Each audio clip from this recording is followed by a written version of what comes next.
right, good morning. Still a bit early, but I hope everyone is awake after the first session. So my name is Gustav Rosén.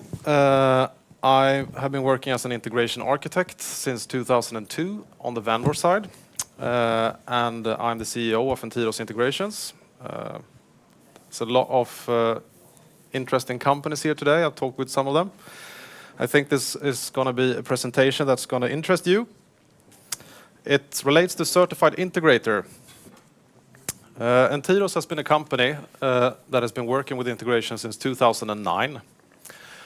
And we've always had the idea that we want to release things openly, for instance, methodology and best practices about APIs and integration.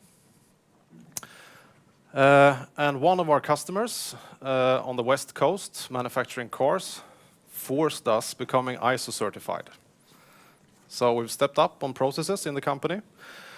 And then we started talking about ISO certifications in general, and more specifically, person certifications. So why is there no certification for API developers? So we talked with our peers in our network, and a couple of companies decided that it's time to make one. So now, 1st of November, in a couple of days, there will be a release of Certified Integrator. How many have heard about it already? Oh, 10% maybe. In a couple of months, hopefully 90%. So the idea here is that this is a certification meant for the end customer of APIs, not only the API producers. So a CXO, for instance a CIO, a project manager, or a line of business manager should get general knowledge about APIs in order to be better in ordering APIs. And also on the vendor side for API developers, disregarding if in-house or vendors, to know what are the minimum, what are the basic, the essentials of APIs and integrations.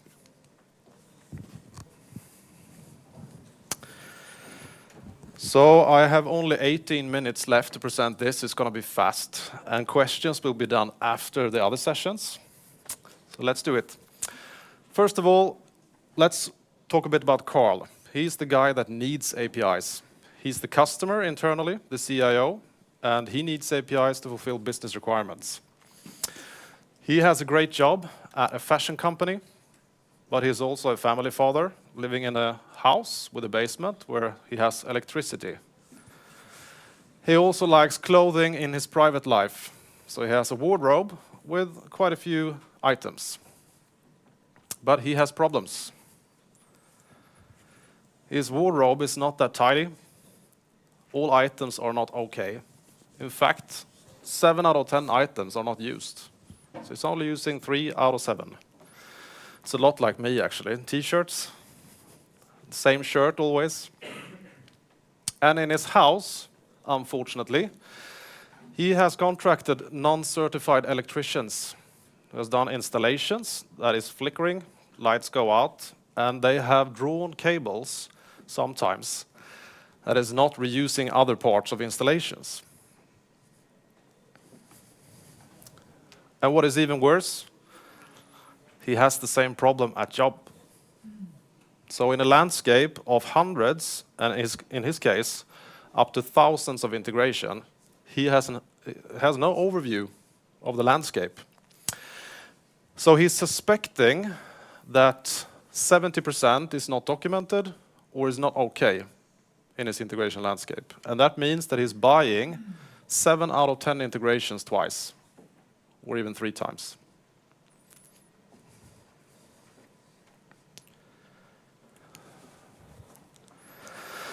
Carl decides to take care of his challenge in his house first. So he says, I'm going to start hiring certified electricians that knows about safety of electricity, structure, and quality. So Ellie, the electrician, shows up at his doorstep. She brings a set of principles. For instance, putting identification on all installations. For instance, using patents with well-known documentation standards for the electricity. Documenting what information that is flowing through these cables, if it's 220 volts or if it's 3-phased or whatever. She's also really tidy about mediations.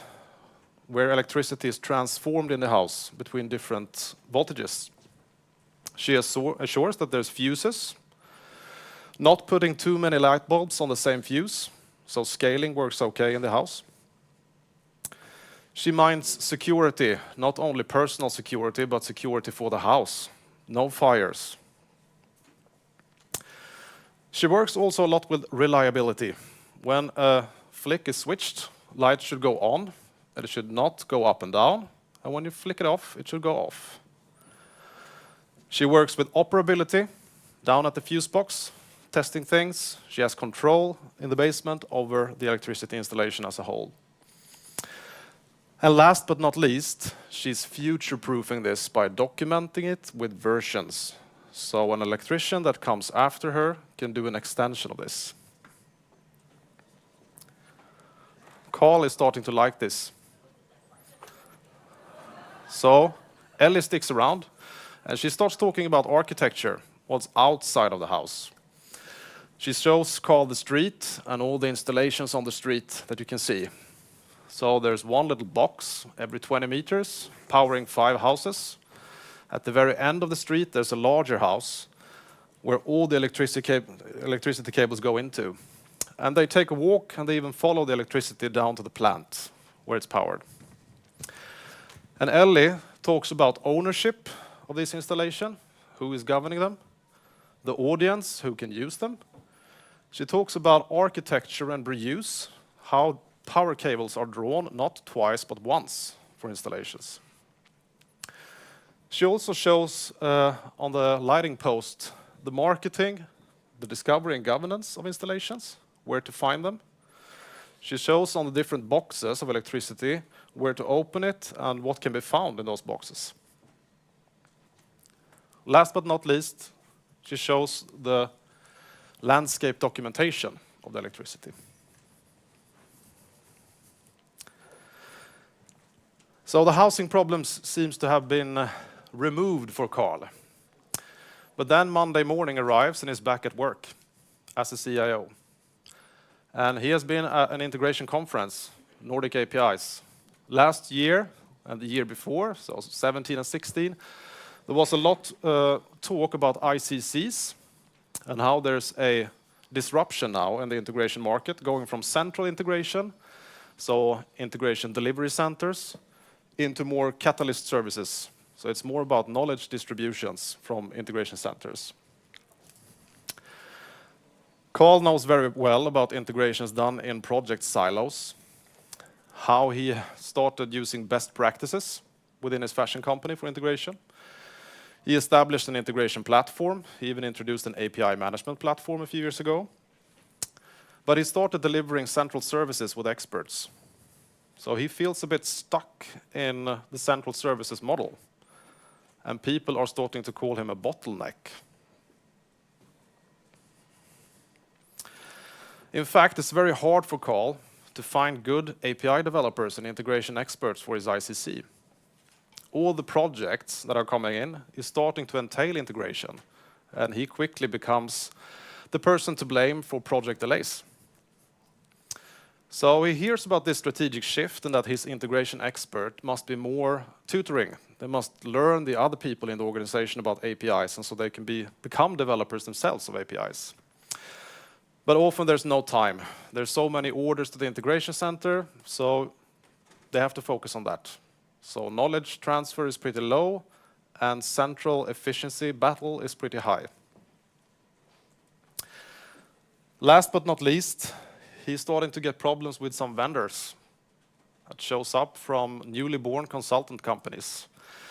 12 weak consultants, fresh out of school, that he pays high money for, that delivers low quality integrations. Especially the guy called Ivan here, with the hat on backwards, is proving to be a disaster in the landscape, delivering integrations where the integration center cannot meet up.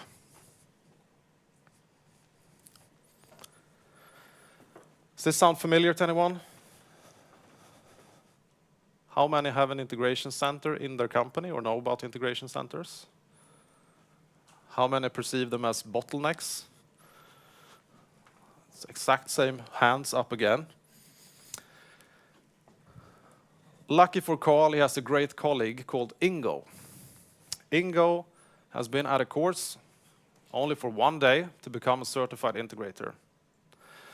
So Ingo learned about putting IDs on integrations, using patterns with well-known documentations for API and integrations, how to document the information flowing through the cables of the integrations, how to be tidy about specifying the mediations in the integration landscape, both behind APIs and in front of APIs, how to work with scaling, not putting too much load on one fuse in the integration landscape, how to apply just enough security and best practice security models for APIs and integrations,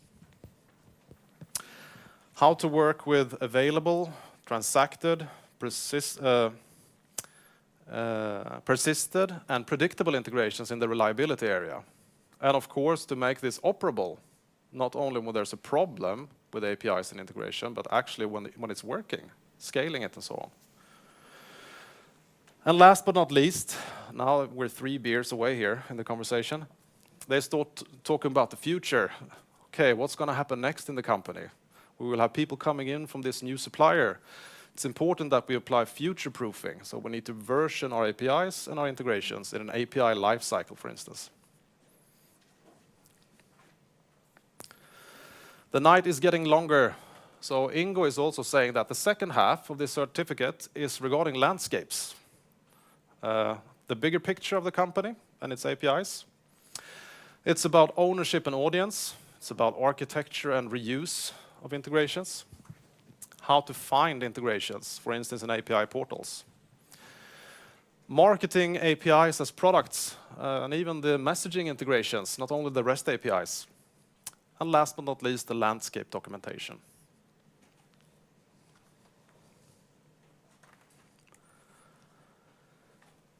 Carl and Ingo decide to point to this certificate for all of their developers in the company.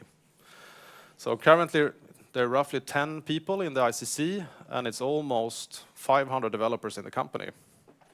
So this certificate becomes one standard with the essentials for APIs and integration for their company. This allows Ingo to work with knowledge transfer more easily when he has time to do that. And also, it's the foundation for the API Academy that's run within the company. So this allows the fashion company that Carl and Ingo is working for to transform their ICC from central services to catalyst services, where they enable API developers in the community.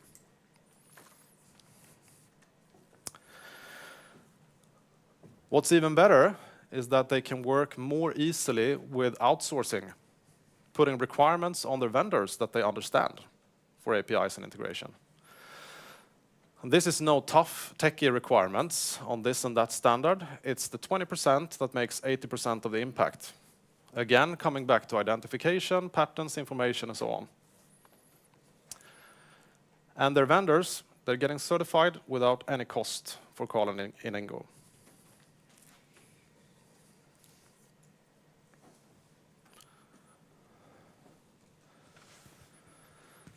Time goes by, and they're improving in the fashion company.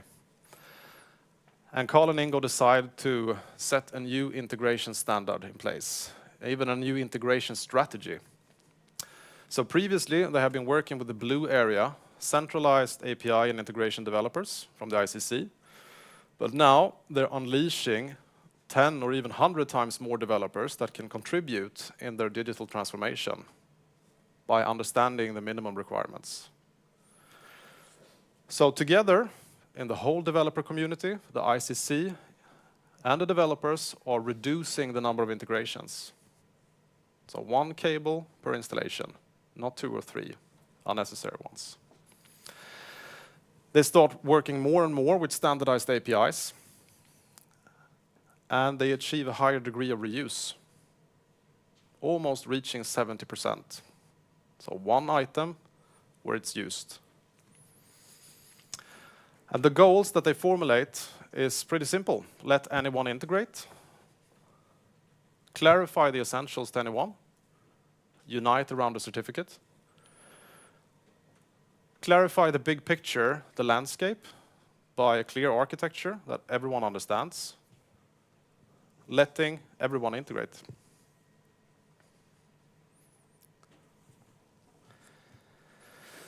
You could do the same in your companies, and I hope that the vendors that are sitting here want to support this standard.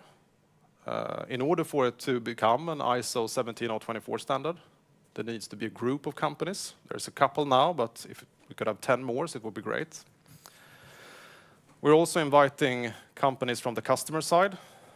For instance, that car manufacturer on the West Coast, starting to look at this now. And again, this is not only for API developers that want to know the essentials of integration and APIs, it's for the consumers of API services. So it's for managers, project managers, and CXOs. In fact, you can already reach this standard at certifiedintegrator.com and check it out yourself. You can register for a certification event, and you can get a demo this afternoon at 2:45. And there will be vouchers. So this is completely free information-wise, but the training, one-day training, you can get vouchers there for the training. So show up at the afternoon event. And everyone is awake still. That's good. All right. I have 2 minutes to spare, so I dare to take questions. Anyone got a question now?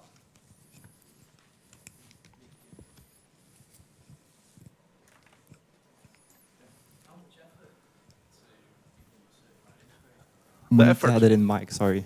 So the question was, what's the effort to become a certified integrator? You don't become a good integrator in one day, but you understand the essentials in one day, and that's the focus. So the training is 6 hours, and certification is 1 hour. So it takes 1 day to get certificate.